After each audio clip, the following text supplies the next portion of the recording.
Hi friends! Valentine's is just around the corner and I found the perfect book for us to read today. I hope you enjoy it. The Berenstain Bears Love Their Neighbors. This says, love your neighbor as yourself. And who is my neighbor? This comes out of the Bible in Luke 10:27 through 29.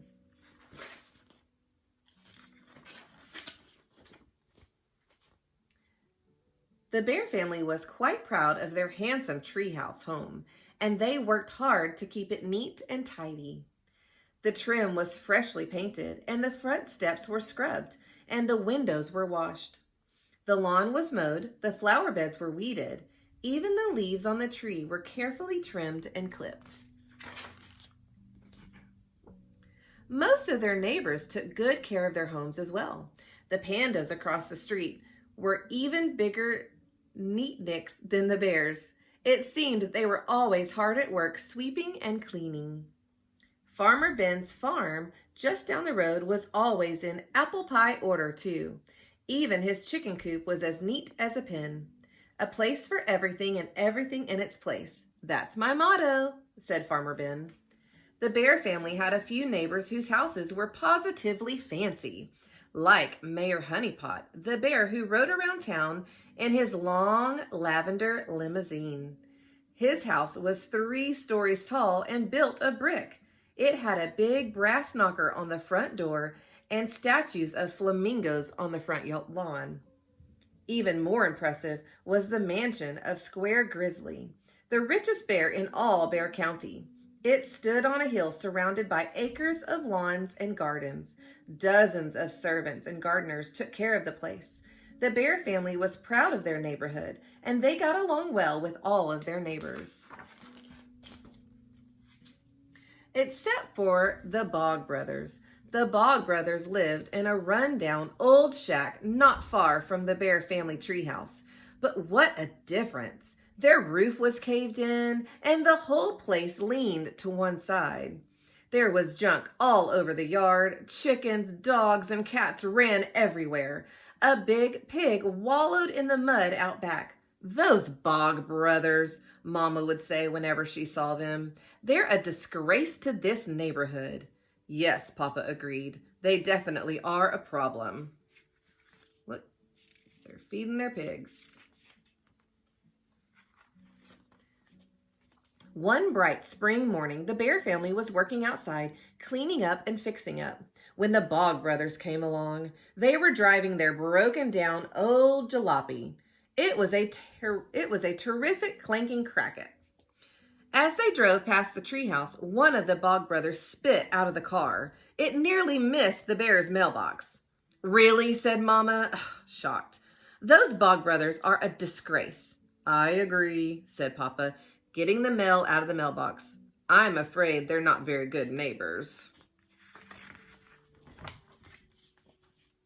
Papa looked through the mail and found a yellow flyer rolled up. He opened it and showed it to the rest of the family. Oh boy, said sister and brother. It's like a big block party. Can we go? It certainly sounds like fun, said Mama. What do you think, Papa? Everyone in town will be there, said Papa. We ought to go too. Yay! Cried the cubs. So on Saturday morning, they all piled into the car. They had a picnic blanket and folding chairs. They were looking forward to a day of fun and excitement. But as they drove along, the car began to make a funny sound. It started out as a paka, paka, paka, paka, paka, but it soon developed into paka, paka, wheeze, paka, ta, wheeze. Oh no. Oh dear, said Mama. What is that awful sound the car is making? Just then, the car made a much worse sound, a loud clunk. It came to a sudden halt, and the radiator cap flew off. They all climbed out, and Papa opened the hood. I guess it's overheated, said Papa, waving at the cloud of steam with his hat.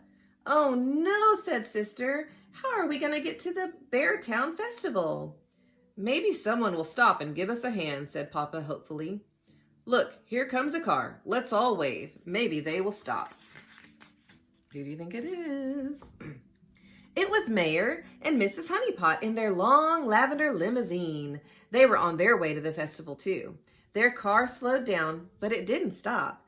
The mayor leaned his head out of the window. "Sorry, we can't stop," he said. "We're late already. I'm master of ceremonies today. I've got to be there on time. I'm sure someone will come help you."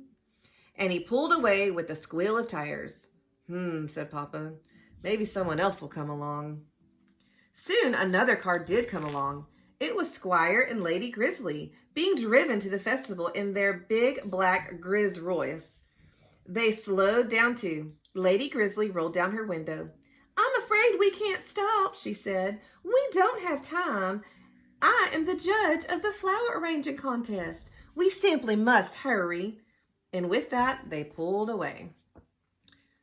"Maybe no one is going to stop," said Sister. "Maybe we're never going to get to the festival."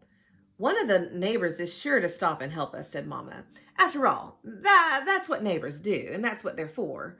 "Yeah," Brother said, "but do they know that?" A cloud of dust appeared down the road. "Here comes someone else," said Sister eagerly. The dust cloud drew closer, and they could hear a clickety racket getting louder. "Uh-oh," said Papa, shading his eyes and peering down the road. "If that's who I think it is." It was. It was the Bog Brothers. They came clanking up in their rickety old jalopy and screeching to a halt. First one, then another of the Bog Brothers came climbing out. "Howdy," said Big Bog Brother. "Hello there," said Papa. "I'm Lim," said the first Bog Brother. "I can see you're having some trouble with your vehicle." "Well, yes, we are," said Papa. "Maybe we can give you a hand," said Lim. "That would be very neighborly of you," said Papa.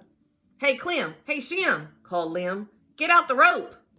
The other two Bog Brothers rooted around in the back of the jalopy and came up with a length of rope. They hitched it to the back bumper of their car and tied the other end around the front bumper of the Bear's car. "All aboard," said Lim. The Bear family climbed hastily back in their car. The Bog Brothers pulled away, towing the Bear's car behind them. "Where are they taking us?" said Mama. Papa shrugged. "At least we're moving." Brother and Sister hoped the Bog Brothers weren't taking them down to their old shack. They didn't want to meet that big pig. They soon pulled into a run-down old filling station. Someone who looked like an older version of the Bog Brothers came out. "Hello, Uncle Zeke," said Lim. "Hello, nephew," said Uncle Zeke. "What can I do you for?" "These poor folks broke down on the road. They reckon you can fix them up?" "Well, let's take a look," said Uncle Zeke. He looked under the car hood, banged and clanged around, and came up with a length of burst hose. "Radiator hose," he said. "Busted clean open. I should have another one around here somewheres." Uncle Zeke rummaged around behind the filling station and soon came back with a radiator hose. He banged and clanged under the hood for a few more minutes. "There," he said, wiping his hands. "Good as new. We'll top off the radiator and you folks can get on your way."